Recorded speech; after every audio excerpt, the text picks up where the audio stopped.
Assalamualaikum sobat semua, perkenalkan nama saya Dea Ananda, NIM 2621104, kelas BK3C, UIN Bukit Tinggi. Baik, di sini saya akan melakukan praktek diagnosis kesulitan belajar yang mungkin dialami oleh peserta didik. Nah, di sini saya akan mengidentifikasi kesulitan belajar yang mungkin dialami oleh peserta didik di tingkat SD. Nah, untuk mengidentifikasi kesulitan belajar ini, kita akan melakukan beberapa langkah disertai cara dan tekniknya. Untuk itu, mari simak video berikut ini.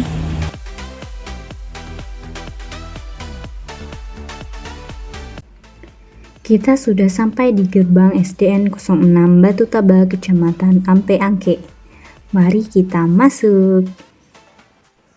Kita akan menuju ruang kepala sekolah untuk meminta izin.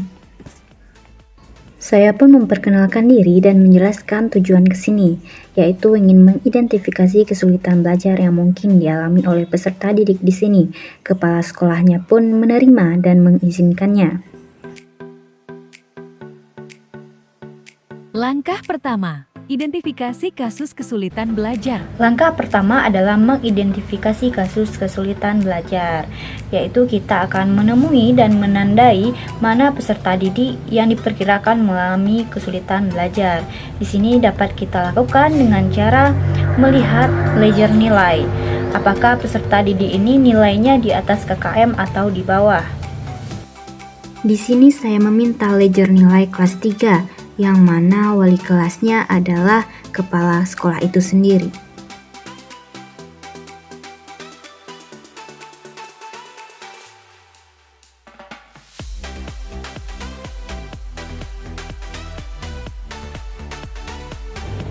Berdasarkan ledger nilai dan hasil observasi, di sini saya menemukan satu siswa yang berinisial SFR, di mana nilainya di bawah KKM dan juga saat mengerjakan tugas dia tergolong cukup lama menyelesaikannya. Langkah kedua, identifikasi letak masalah, kesulitan belajar. Pertama, kita akan membandingkan nilai prestasi dengan nilai KKM sehingga terlihat di mana dan mata pelajaran apa kesulitan itu terjadi. Kemudian kita membuat grafik prestasi belajar. Di sini akan terlihat jelas di mana posisi nilai tersebut. Dan yang terakhir, kita akan menganalisa lembar jawaban dari soal ujiannya. Di sini kita akan mengetahui atau mengidentifikasi pada kawasan tujuan belajar dan pokok bahasan mana kesulitan belajar itu terjadi. Dan di sini kita juga melihat absen si peserta didik ini, apakah dia sering hadir atau tidak hadir.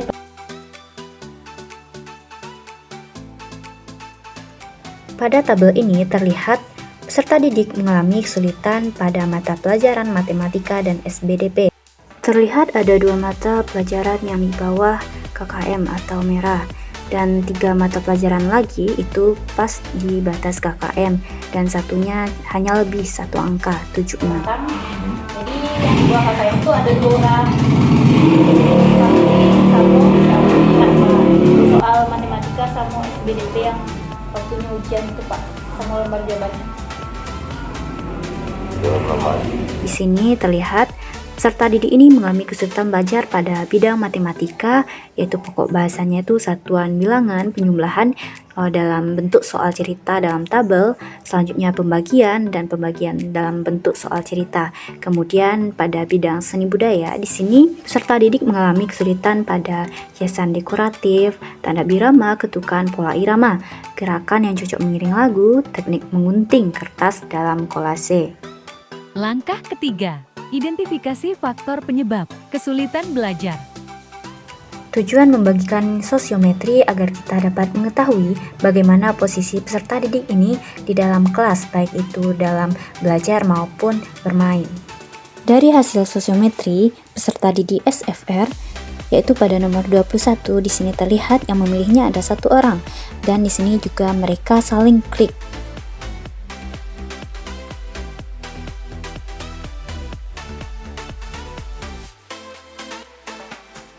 Hasil dari FKPNP di sini menunjukkan peserta didik ini mengalami kesulitan belajar pada bidang matematika, SBDP, dan PKN. Dan untuk bidang PKN di sini memang peserta didik ini pada batas KKM nilainya. Tujuan membagikan aum umum agar kita dapat mengetahui masalah umum yang mungkin dialami oleh peserta didik ini.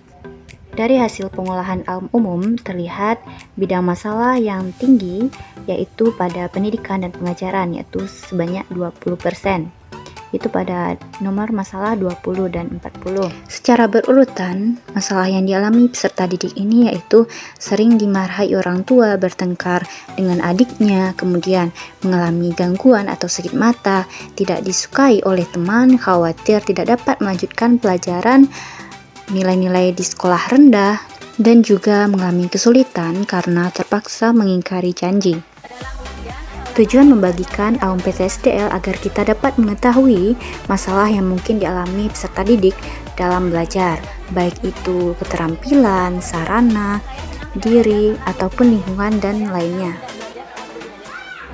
Dari hasil pengolahan aum PTSDL, peserta didik mengalami masalah paling banyak itu pada prasyarat penguasaan materi pembelajaran, yaitu 45,45%.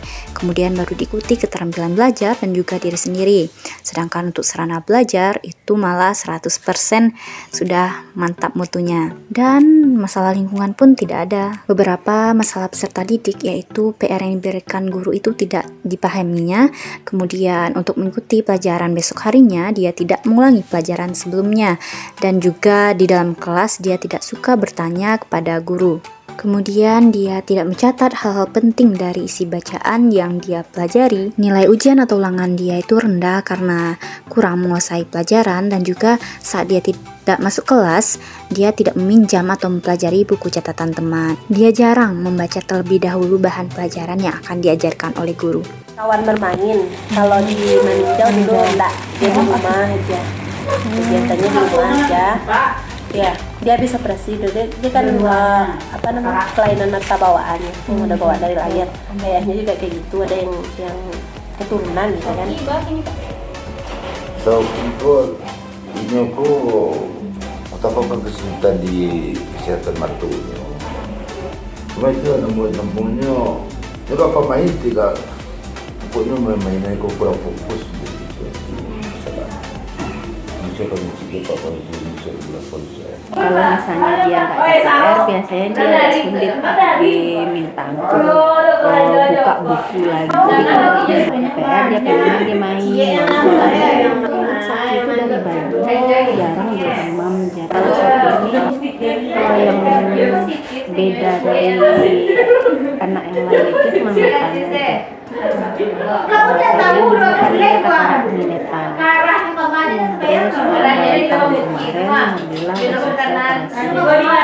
waktu dia kecil dia hayokkan, dia nggak mau, nggak dihayokkan, dia nggak ada kesadaran dari dia itu belum. Kadang pas ditonton video pelajaran kan lebih menarik kalau menurut kita ya. Kalau dia asal yang namanya pelajaran udah ini aja gitu, udah ketutup aja kayaknya. Walaupun dengan video buku bacanya menarik gitu, yang banyak gambarnya, nggak tertarik, dia tertarik belajar sebenarnya. Cuma dari kitanya yang kurang. Kalau dari kitanya kita udah usaha ya. SFR pindah dari lingkungan yang awalnya dia terbiasa di dalam rumah, kemudian ke lingkungan yang ramai sehingga dia sering main. Pada bidang umum dia sangat tertarik, namun kalau berkaitan dengan belajar sudah tertutup saja. Dulu ketika kelas 1 dia sudah bisa membaca dibandingkan teman sebayanya, dan juga fasilitas pun sudah diberikan, contohnya seperti mendownload video agar dia tertarik, kemudian juga memprintkan kali-kali agar dia hafal. Namun pada kenyataannya dia tidak hafal kali-kali. Sejak kecil dia sangat suka dengan menggambar. Di sini dapat terlihat pada gambar ini ada foto dia sedang menggambar dan juga karyanya.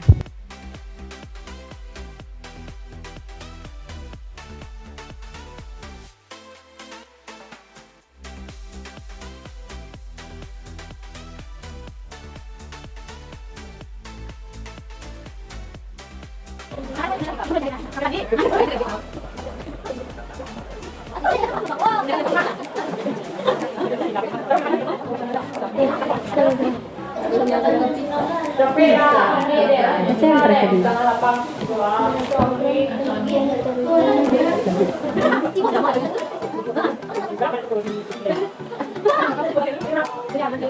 yang mereka dulu.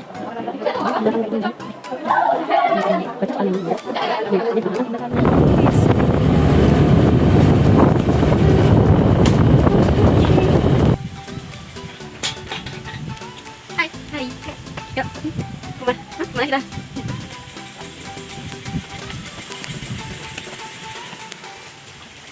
Kita udah sampai di Masjid, guys. Adanya? Yang ada hijau. Itu kuningnya berarti. Oh.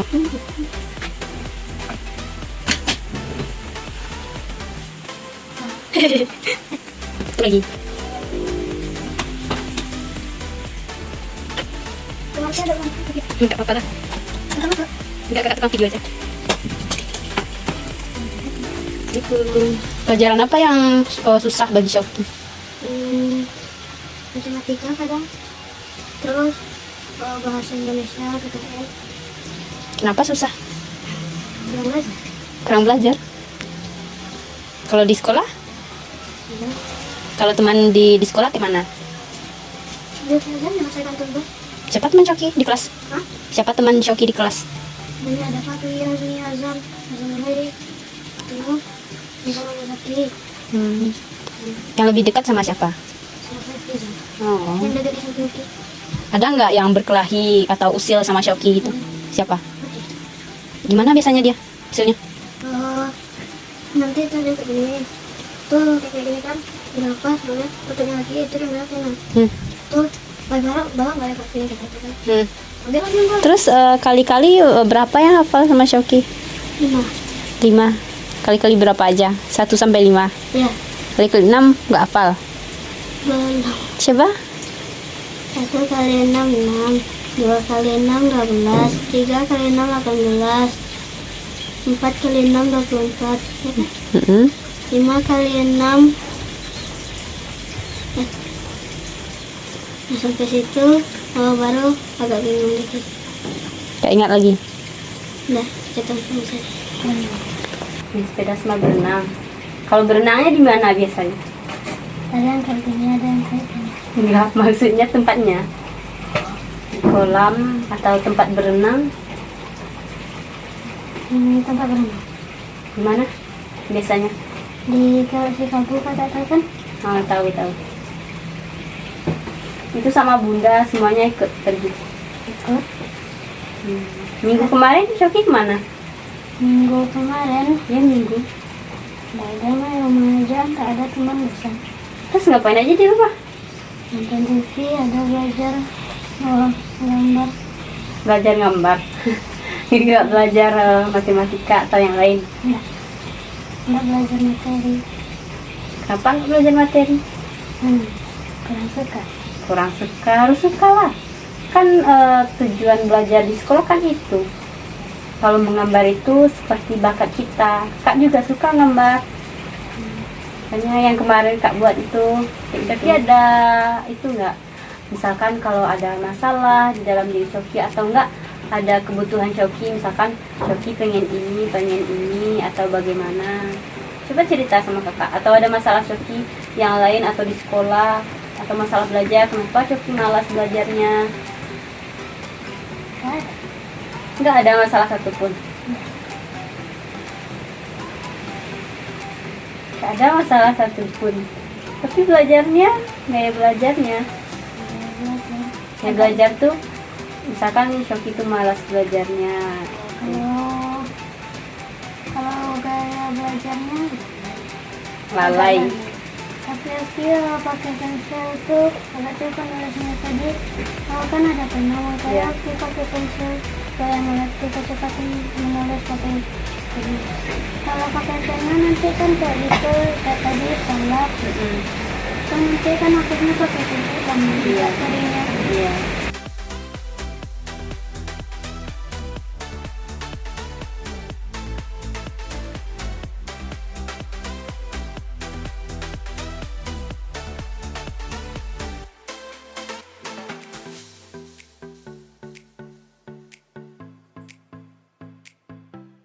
Merancang program layanan BK. Rancangan program diagnosis kesulitan belajar ini didasarkan pada langkah kedua, yaitu lokalisasi letak kesulitan belajar. Nah, di sini saya melakukan kegiatan setiap minggunya, yaitu ada remedial, pengayaan, dan layanan BK. Kemudian untuk materinya disesuaikan dengan langkah kedua, yaitu pada bidang matematika dan SBDP. Kemudian ada jenis layanan dan juga tempat pelaksanaannya.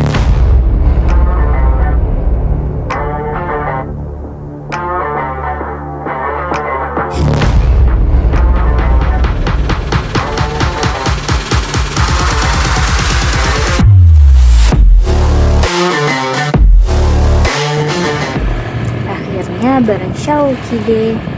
Dan sekarang kita udah sampai di sekolahnya Bunda Syauki. Kita akan belajar di sini. Di sini kita akan belajar mengenai pokok bahasan atau materi yang merujuk pada langkah sebelumnya, yaitu langkah kedua. Karena sudah siang, kita makan dulu ya. Halo semua. Di sini saya bersama Syauki akan belajar bersama. Syauki udah siap untuk belajar? Siap. Semangat? Semangat. Remedial 1. Pertama, satuan bilangan. Ini satuan bilangan namanya. Ini berapa bacaannya? 3.780. Angka 3 ini? Namanya Ribuan. apa? Ini? Ratusan, puluhan, dan satuan. Ribuan, ratusan, puluhan, dan satuan. Kedua, perkalian. Kita kan mau belajar perkalian dulu. Nah, untuk itu Syauki harus fokus dan relax. Ambil posisi yang nyaman duduknya. Mana nyaman? Gak nyaman. Nah, perkalian itu adalah penjumlahan yang berulang. Apa? Penjumlahan yang Contohnya, misalkan 2 dikali 2 berarti 4. 2 tambah 2. Nah, agar Syauki mudah dalam perkalian, ini ada tabel perkalian. Bisa dilihat ini perkalian. 6 kali 1, 6. 6 kali 2, 12. 6 kali 3, 18. 6 kali 4, 24. 6 kali 5, 30. 6 kali 6, 36. 6 kali 7, 24. 1 kali 5, 5. 2 kali 5, 10. 3 kali 5, 15. 4 kali 5, 20. 5 kali 5, 25. 6 kali 5, 30. 7 kali 5, 26. 35. Fokus. 8 kali 5, 40. 9 kali 5, 45. 10 kali 5, 4 kali 1, 6. 2 kali 6, 12. 3 kali 6, 13. 18. 4 kali 6, 24. 5 kali 6, 30. 6 kali 7, 60. 6 kali 6, 36. 6 kali 7, 40. 41. Nggak boleh terburu-buru. Mana caranya? 6 kali 6, 36. 6 kali 7, 6, 7, 37, 38, 39, 40, 41, 42. 42. 8 kali 6, 8 kali 6, 42 tadi. 43, 6, 46, 47, 48. Karena Syauki belum fokus, jadi kita akan nyanyi sambil gerakan dulu. Misalkan kalau kakak bilang 1 berarti tepuk tangannya itu ya. Kalau 2, ngadep ke kanan. Kalau misalkan yang kalau 3 kakak baca sih, Y gitu. Bisa. 1, 2, 3, lagi 2, 3, tuh 3. Kalau 9 itu kayak ini, nih di tangan. 1 dikali 9, ini 1. Berapa? 1 kali 9, 9. Kalau 2 dikali 9, yang di 1, 2, 2-nya diginiin. Berarti ini 1, ini 8-nya, 18. Kalau 3 dikali 9 berarti 3-nya diginiin. 3 dikali 9 berarti ini 2. Kebalik dari sini ngitungnya. Nah, nanti kalau 4 dikali 9 berapa? 45. 4 dikali 9, hitung dari arah kanan. Ini berapa? Ini 3, ini 6, 36. Ya, terus 5 kali 9 berarti 5-nya disiniin. Berarti kalau 5 kali 9 berarti 4, 5. Coba 2 kali 9, 9. 2 kali 9, 18.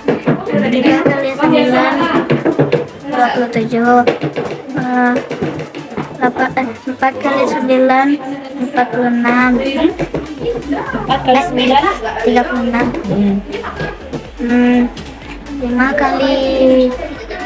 5 kali 9, 4. Berarti 2, 3, 4, 5, 6.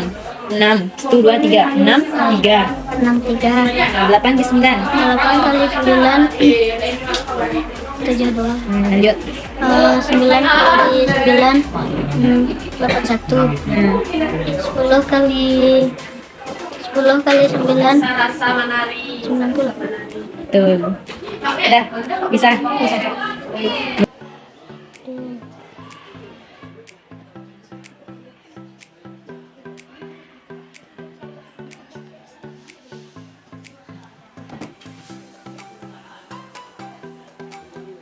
Nah, 1 itu donat, 2 itu polisi, ini pistolnya. Kalau yang 3 itu sepatu, yang 7 Hujan. 7 dikali dengan 3, isinya berapa? 7 kali 3. 7 dikali 3 sama dengan 21. Sepatu kehujanan, polisi makan donat. Apa? Sepatu kehujanan, polisi makan. Pembagian.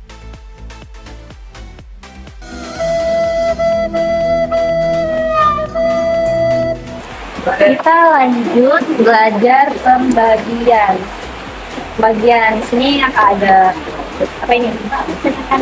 Enggak gambarnya. Nah, ini ada lagi. Mana dia? Ada berapa nih makannya? Nah, kita sekarang pembagian. Kalau pembagian itu kan kebalikan dari perkalian. Caranya gimana ya? Ini berapa? Coba hitung ini. Kalau kira biasanya dulu. Pakai apa? Coba kerennya.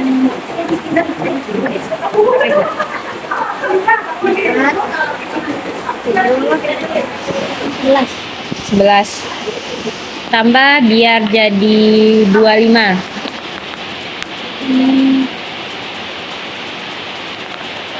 Maksudnya ditambah ininya. Tambah ke sana. 11. 13.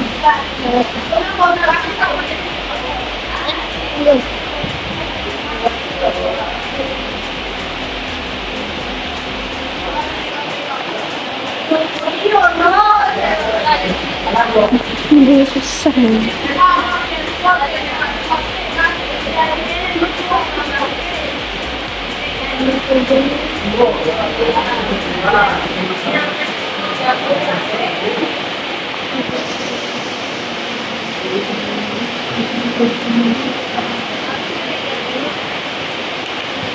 Ya, kelereng jumlahnya 24.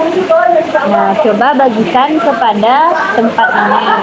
Berapa pada setiap tempat ini ada berapa kelerengnya.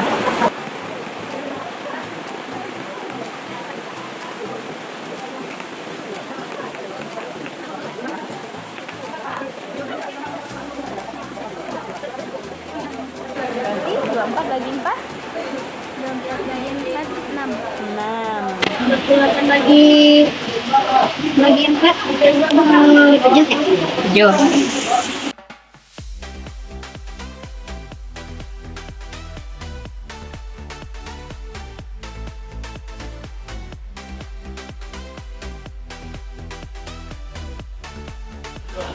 Melatih ketelitian dan konsentrasi Choki dengan cara dia memasukkan kelereng ke dalam tempat itu sehingga dia bisa konsentrasi sudah berapa kelereng yang sudah dia masuk.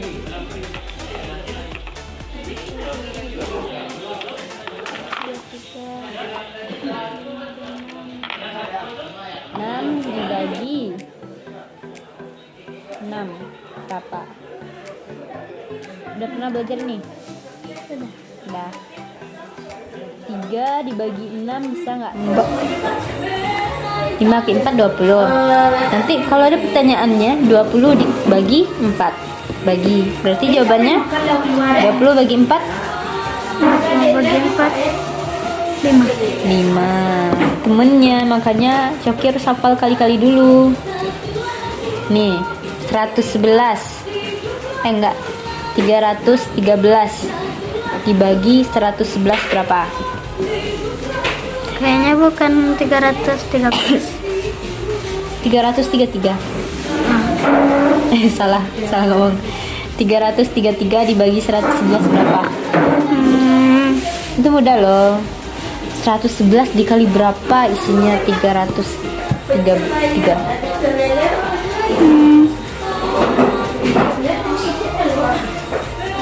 Tahu nggak? Kayak gini caranya. 1, 2, 3.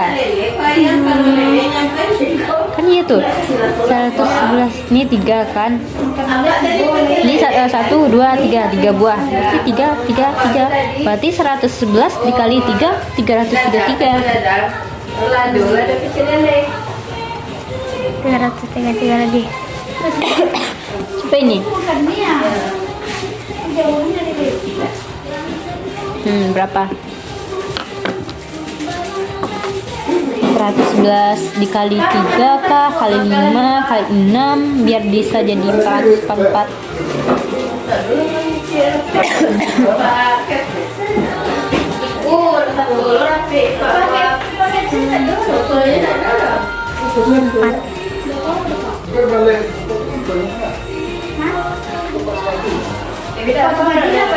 Berapa? Udah bisa. Tadi bilang 4. Kan 4 itu. Kan cuma 1. Coba 111 dikali 4 berapa?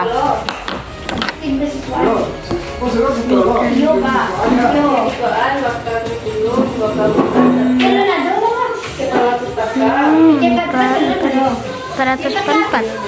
Berarti jawabannya? Berarti jawabannya? 444. Jawabannya 444 bagi 111.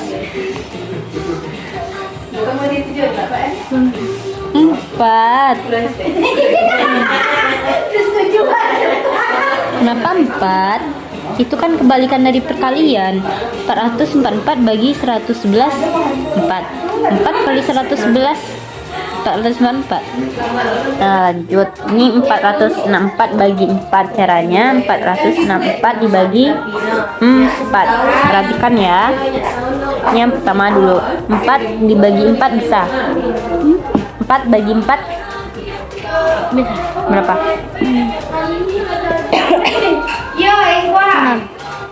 4 dibagi 4 dia 4, dia bagi 4. 1 kali lah 4-nya. 1 kali 4 0. Turun 6. Nih kita lanjut ya. Fokus, kembali fokus. 464 dibagi 4. 4 dibagi 4 berapa? Ya 4 dibagi 4. Diri dia sendiri 4 dibagi 4. 4 kali berapa isinya 4? 1. Kan tahu 1 tuh.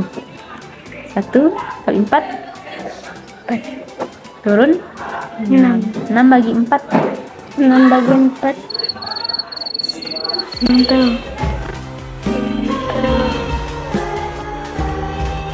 apa? Kakak tadi 6. Kakak tadi sini buatnya pindahin aja kalau misalnya bisa di sini. Berapa isinya? Nah, ini 4 bagi 4 isinya 1. banyak lagi. Coba.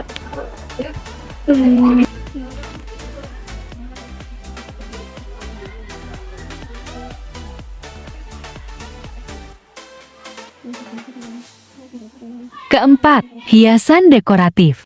Nah, sekarang kita belajar mengenai hiasan dekoratif. Apa yang Shoki tahu mengenai hiasan dekoratif? Hiasan dekoratif, misalnya bunga-bunga yang kita rangkai sendiri. Terus tuh kita buat potnya dari misalnya dari kardus, bahan-bahan dari ulanan lah pokoknya. Tuh nanti kita taruh di meja. Kalau nggak di ruang apa? Di ruang bakter. Itu. Nah, ini Kak jelaskan ya. Hiasan dekoratif itu biasanya tuh terdapat ada pada tembok, terus ada pada hiasan seperti kayak kain batik. Motifnya tuh ada gambar tumbuhan, ada bunga, ada apa lagi hewan, binatang, ada juga alam. Kemudian gambarnya itu seperti misalkan dia gambar burung hantu, tapi di dalam badannya itu gambar itu daun-daun gitu, kayak kain batik nih. Kain batik ini kayak kan tidak dia tuh mirip aslinya, tapi kan sudah dimodifikasi nih, lihat nih. Sudah tidak seperti aslinya, tapi tidak terlepas dari yang aslinya. Nah, ini contohnya nih. Ini kan daun-daun. Anggap aja ini kupu-kupu ya, ini. Gimana badannya gini? Nah, ini badannya. Sini lihatnya. Nih. Kupu-kupu, tapi badannya itu seperti daun kan ininya. Tapi dia tuh kayak kupu-kupu ininya, badannya. Nah, dia juga ada yang bercorak kayak geometris. Kalau geometris tuh ada yang segitiga, ada yang persegi, ada yang lingkaran, nanti digabung-gabung kayak gini contohnya. Nah, ini nanti ada peta persegi. Nanti ada bulat disambung-sambungnya. Contohnya nih ada di HP kakak. Bisa lihat. Nah, kalau ini contoh yang hewan. Dia ini kupu-kupu tapi coraknya itu seperti daun. Nah, ini yang geometris itu ada yang lingkaran, ada persegi, ada segitiga. Hiasan dekoratif itu satu gambar yang dibuat agar satu permukaan benda misalkan itu lebih indah. Jadi dekoratif dekor itu indah, mengindahkan gitu. Jadi di sini bisa kita temukan di kain batik nih contohnya kan. Terus motifnya ada hewan, ada bunga, ada bentuk apa lagi geometris yang bentuk-bentuk segitiga itu.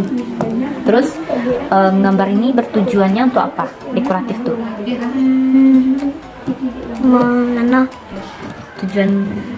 Tujuan ya dekoratif. Hiasan dekoratif. Menghias ruangan. Yes. Nah, bentuk dari dekoratif tuh dia mirip aslinya atau tidak?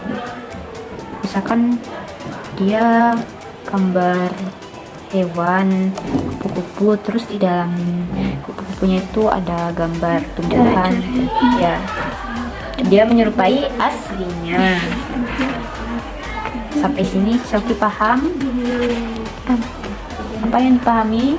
Coba jelaskan kembali. Hiasan dekoratif? Ya, hiasan dekoratif tuh akan mengisi tempat dengan keindahannya. Terus contoh hiasan dekoratif apa? Ya. Apa? kertas tempel di kertas sana tuh. Terus apa lagi? Batik. Betul. Terus tujuannya buat apa tadi? Menghias tempat. Terus motifnya apa aja? Motifnya Bentuknya. ada kayak bunga, hewan, Terus benda, benda itu apa? benda. Yang kayak jas tadi, ada segitiga, ada persegi. Kayak contoh yang kakak lihat tadi di HP ya. Untuk itu karena udah kakak jelasin, siapa ngerjain ini ya. Ada pensilnya, cari aja di sini. Siap. Ini gambar pemandangan. Kalau gambar pemandangan itu apa? Misalnya kayak awan, kalau lautan. Emang hiasan dekoratif ada gambar lautnya, ada gambar awan? Enggak. Terus kenapa itu jawabannya? Yang kedua, cerita bergambar. Cerita bergambar tuh gimana? Cerita bergambar. Kayak film-film. Gambar ada cerita bawahnya, ada tulisan di bawahnya, tulisan ceritanya. Kayak di komik. Ini kan batik. Kain batik apa gambarnya? Nih. Terus ini menggambar deh. Coba baca. Menggambar dekoratif tujuan untuk memperindah gambar pada Apa? Gambar apa? gambar tanpa Benar-benar bacanya, jangan tanpa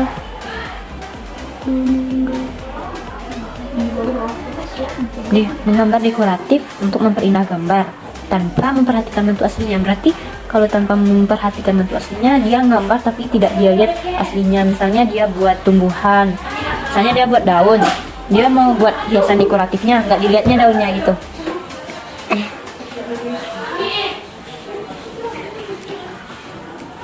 Berarti jawabannya apa?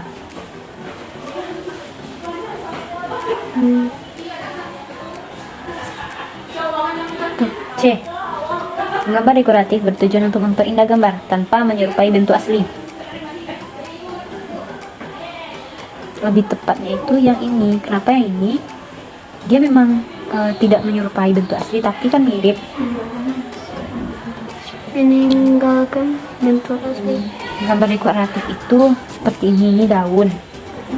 Kan kesini dia bentuknya itu tidak meninggalkan yang aslinya, dia mirip dengan daun yang aslinya tapi tidak beda gitu, tidak meninggalkan bentuk aslinya. Berarti ini misalnya menyerupai bentuk asli tapi dia menyerupai bentuk asli tapi dia enggak asli, dia enggak asli. Ini ada pura-pura juga nih. Sabuk joker. Ya dia tuh ngedekor bentuk aslinya. Misalnya ini daun, ini bentuk aslinya seperti ini daun. Ini daun kan aslinya seperti ini. Terus dia buat hiasan dekoratif, dia tambah seperti ini. Dia tambah kayak gini. Dia tambah lapisan ini. Artinya gambar hiasan dekoratif itu dia tidak meninggalkan bentuk aslinya, hanya ditambah dekoratif, dekorasi. Ngerti Syaki kan? Hanya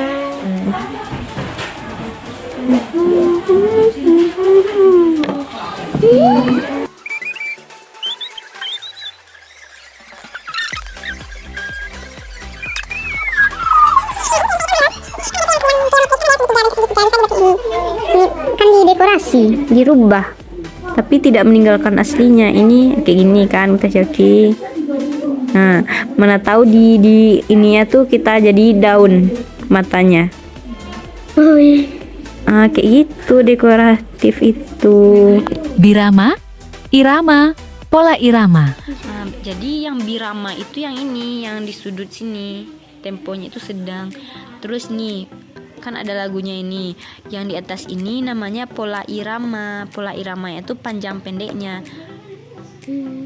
Terus kalau irama itu, Jadi irama itu bunyi yang berulang-ulang dan beraturan. Nah, kalau pola irama itu panjang pendeknya iramanya. Terus tujuan pola irama adalah agar lagunya itu enak didengar. Misalnya kalau iramanya misalnya bangun tidur nih, bangun tidur terus mandi, kan nggak enak dia jadinya. Jadi pola irama panjang pendek lagu itu agar lagunya itu menjadi enak didengar, lebih indah dia. Paham Shoki? Apa yang Shoki pahami? Irama itu apa? Irama itu pendeknya. Irama sama pola irama itu beda. Iya.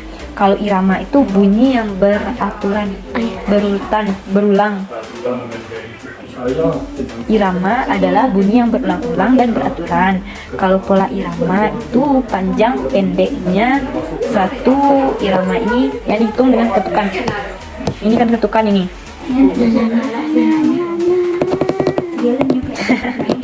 malah gitu. Apa guna pola irama tadi?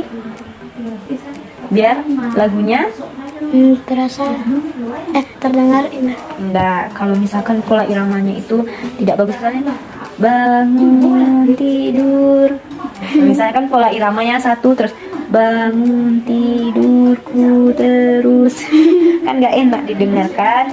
Jadi guna pola irama itu agar lagu itu menjadi bagus. Terus nanti kalau ada soal yang nanyain birama, birama itu ketukannya, lihat aja di sudut sini, di sini selalu ada ketukannya. Berarti birama yang di sudut ini, pokoknya dimanapun lagu, kalau misalkan ditanya birama, Shoki lihat yang di atas ini ada 4/4 kan. Kita kan empat. Ya. Nah, coba jelaskan apa yang Shoki pahami dari tadi. Kak jelaskan. Kalau kita kalau kita misalnya ada soal yang apakah birama itu, lihat aja di sini. Jadi kita nggak susah cari di buku. Ya. Terus Kita lihat aja di ujungnya, di pojoknya nanti itu misalnya A, terus hilang A. terus Terus irama, pengertian irama. ya irama tuh Apa? irama bunyi yang berulang, Ya. bunyi yang beraturan, atau bunyi yang bersusun. Terus pola irama. Pola irama panjang pendeknya. Contohnya di sini yang mana? Nih, bangun ti, kalau ti ini dia pendek. Bangun tuh setengah-setengah. Kalau dibilang pendek dia nak pendek, dibilang panjang dia nak panjang. Bangun tidurku terus mandi. Ya. Terus kegunaan dari pola irama apa? Kegunaan dari pola irama Ya. Panjang pendeknya lagu itu. Bangun tidurku terus mandi. Supaya apa tadi ininya? Apa namanya? Pola irama. Pola irama itu digunakan untuk supaya kita mendengar itu tuh nggak acak-acakan, bagus dia. Ya, biar lagu itu bagus terdengar. Buat apa? Buat Pola irama itu bertujuan untuk agar suatu lagu itu enak didengar. ya, Nah, kan sudah kita ajarkan Shoki mengerjakan soal nomor 22, 23, dan 25. langsung sebenarnya 24.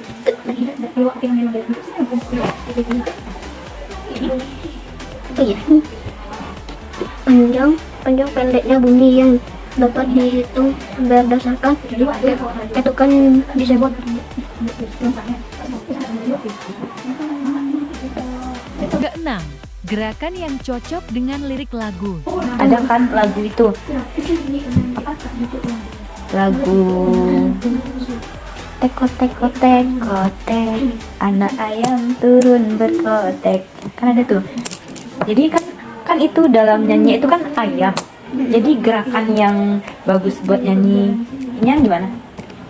Ini teko tek. Terus kalau lagu misalnya lagunya tuh mengenai kupu-kupu, gimana gerakannya bagus? Itu gimana namanya tuh? Apakah cepat, lambat, lemah, kuat, ini gini? Kan ini gemulai kan? Lemah kan? Gak cepat juga. Kan lambat dia. Kan gak gini.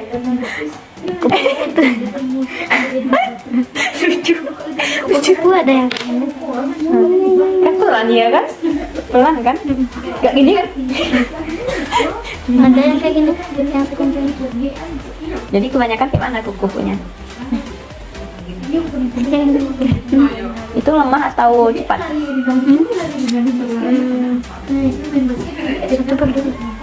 Kalau kita narinya bagusnya yang mana? Dia tuh lagunya lagu kupu, terus kita jadi penarinya. Gimana gerakannya? Kayak gini juga atau gini? Lamban, lemah. Apa? Cepat atau lemah? Lemah. Ketujuh, kolase. Oh, dengan semua kita akan buat kolase. Nah, kolase. Tadinya bukan dulu ya. Mereka dapatnya akan kayak gini. Semua kita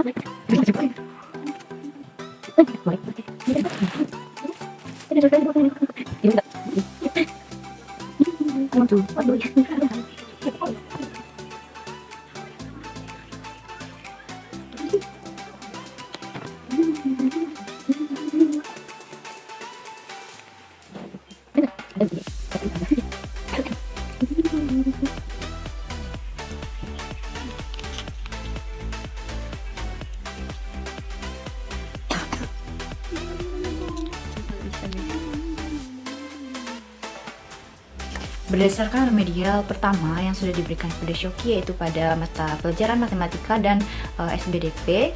Nah, di sini untuk bagian matematika yaitu satuan bilangan, Shoki di sini sudah bisa menjawab pertanyaan dengan benar. Nah, di sini dapat kita evaluasi bahwa untuk satuan bilangan ini sebenarnya dia sudah bisa, namun ketika menjawab soal itu dia tidak fokus dan konsentrasi saat menjawabnya sehingga dia menjawab yang salah. Kemudian pada soal penjumlahan dan pembagian soal cerita yaitu berupa tabel, nah di sini Shoki juga sudah bisa menjawabnya, yaitu Shoki diberi pemahaman mengenai bagaimana cara menjawab soalnya.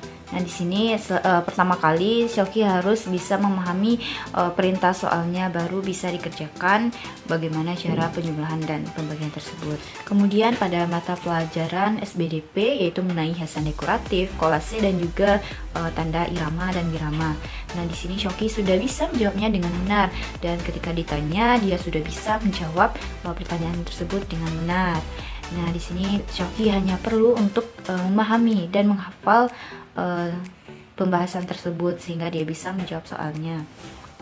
Berdasarkan hasil evaluasi remedial pertama ini didapati bahwa Shoki ini masih kurang mampu dalam perkalian dan juga ini berpengaruh pada soal pembagiannya. Nah, di sini saya akan melakukan remedial yang kedua lagi dengan topik yaitu pembagian dan juga perkalian. Di sini Shoki diminta untuk menghafal kali-kali tiap malamnya agar dia melakukan pembiasaan dan menghafal perkalian itu dan nanti mudah dalam menjawab soal pembagian. Remedial 2. Nah, pada remedial yang kedua ini saya memberikan soal mengenai perkalian dan pembagian.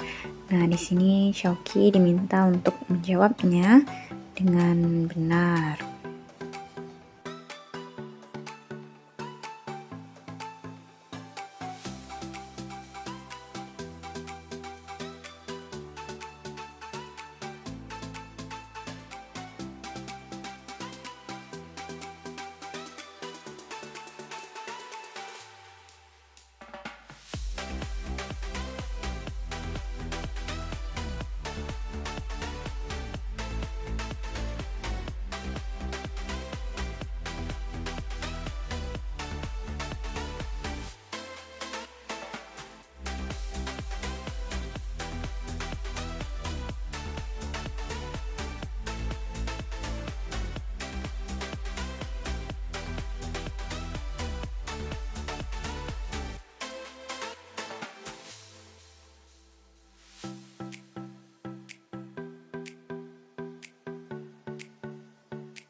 Apa tugasnya? Tugasnya apa?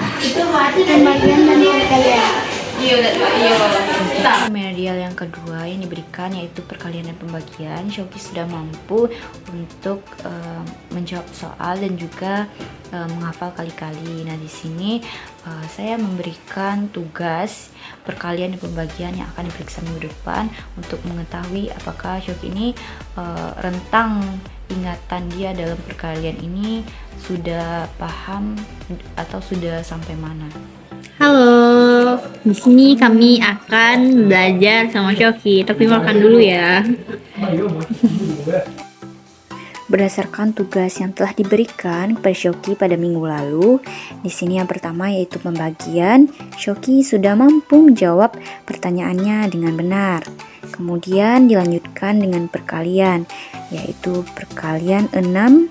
Di sini Shoki sudah bisa menjawabnya dengan benar dan dia mendapatkan nilai 100.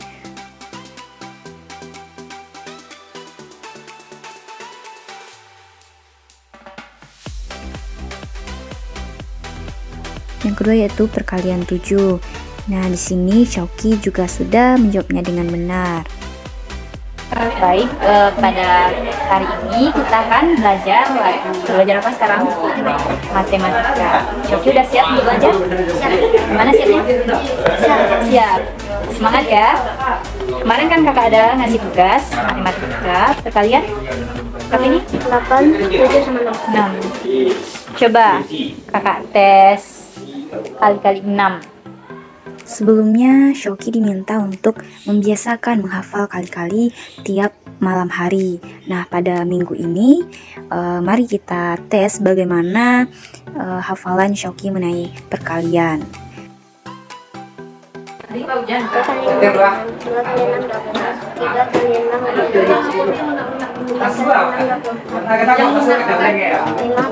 Sekarang kita ice breaking dulu. Gimana caranya? Gini. Misalkan kalau Kak bilang ber 1 kali, ber 2 kali, ber 3 kali, ber. Kalau berkali-kali, ber itu ya. Ber 1 kali, ber 2 kali, ber 3 kali, berkali-kali. Lagi, bareng kita. Ber 1 kali, ber 2 kali, ber 3 kali, berkali-kali, ciki ber. Pengayaan.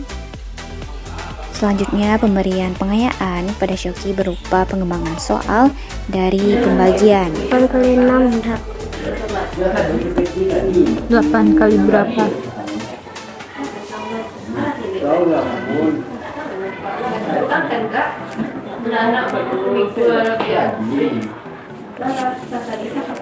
Delapan kali 10, 80. Lebih. 8 kali 7 berapa? Tuh, coba dikurang 8.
Delapan kali 7.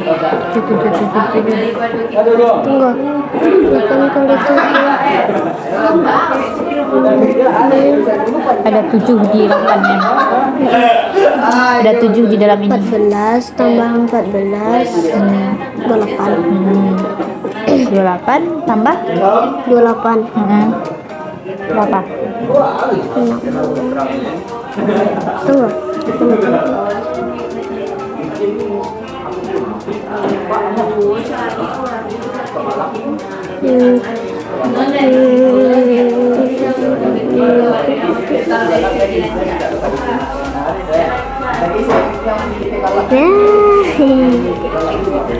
Berapa itu?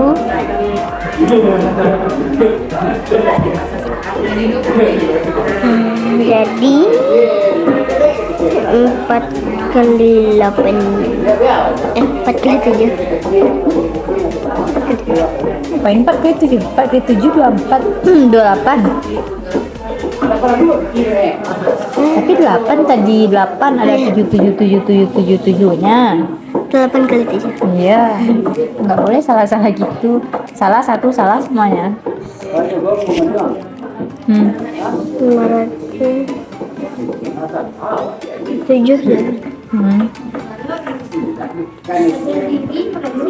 jalan di sini kan? Tadi Shoki buat yang duanya di sini. Kalau mau di atas semuanya. Tadi ini ke atas. Berarti 27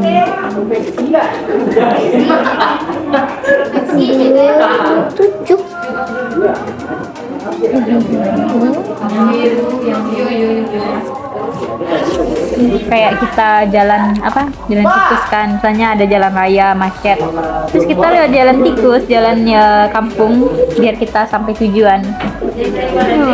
Cari jalan lain, pokoknya tujuan kita itu harus dapat itu gimana pun caranya. jalan tikus Ya sama kayak kita mungkin gini lihat tikus jalan kucing aja kan.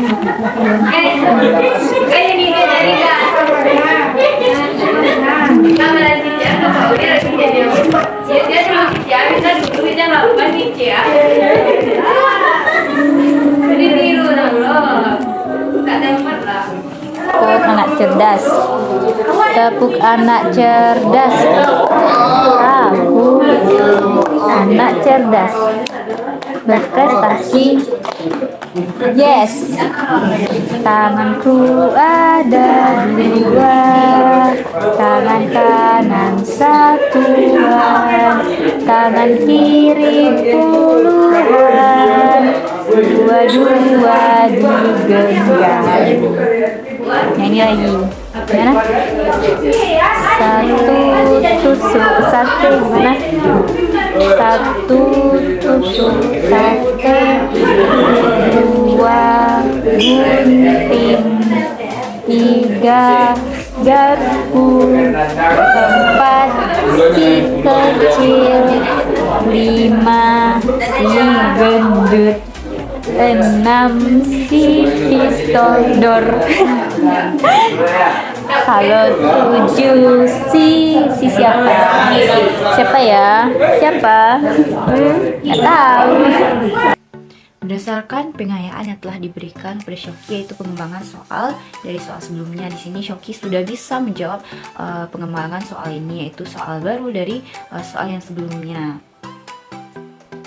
Pemberian layanan bimbingan dan konseling, yaitu konseling individual, meningkatkan motivasi belajar dengan menanyakan cita-cita, dan juga bagaimana tips belajar yang efektif, yaitu cara pembiasaan, bagaimana menghafal kali-kali dengan mudah. Ingin memberi motivasi kepada Shoki. Nah, cita-cita Shoki mau jadi apa?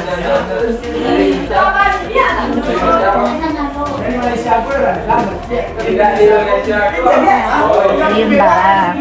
Kalau jadi tentara, kita harus belajar dari sekarang dulu. Kita harus belajar. Jadi kalau kita belajar kan harus berusaha. Ya, dengan berusaha nanti kan hasil belajar kita kan bisa tinggi, bisa membanggakan orang tua. Terus kan di sini Shoki bisa membiasakan menghafal kali-kali tiap malam.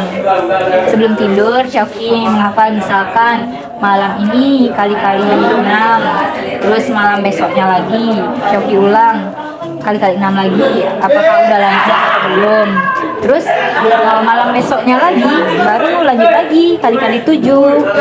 Begitupun seterusnya. Kalau Shoki udah terbiasa kayak gitu, nanti kan mudah menghafal kali-kalinya. Kalau Shoki bisa menghafal kali-kali, nanti pembagian mudah, karena kunci dari pembagian itu adalah kali-kali. Jadi Shoki harus berusaha untuk membiasakan menghafal pada tiap malamnya. Shoki bisa laksanakan ya. Misalkan kalau Shoki udah hafal, nanti mudah tuh pembagian. Nanti kalau ada soal-soal kayak ulangan, besok kan ulangan. Nah, nanti mudah buat dijawab. Terus jangan malas untuk belajar, karena ilmu itu kita bawa untuk kehidupan kita, untuk masa depan kita. Kalau Shoki ingin mewujudkan cita-cita Shoki kan menjadi tentara kan, jadi kan harus belajar dulu biar bisa jadi tentara nantinya. Nanti Shoki harus apa ya? Misalkan kalau Shoki lagi ujian atau ngerjakan tugas, kalau teman-temannya berisik kayak besok kan mau ulangan, tutup aja telinganya, nggak usah didengar, biar fokus ke soalnya. Harus fokus lihat soal, membaca soalnya harus dipahami. Jangan terburu-buru, misalkan kayak kali-kali tadi kan, kayak pembagian harus satu-satu, gimana caranya harus teliti. Kalau matematika kan harus teliti, kalau misalkan salah satu semuanya salah, jadi harus konsentrasi, harus teliti, nggak boleh cepat-cepat. Layanan bimbingan dan konseling yang saya berikan yaitu konseling individual. Di sini saya memberikan motivasi, yaitu untuk meningkatkan minat dalam belajarnya. Nah, di sini saya menanyakan cita-citanya, yaitu dia bercita-cita sebagai polisi.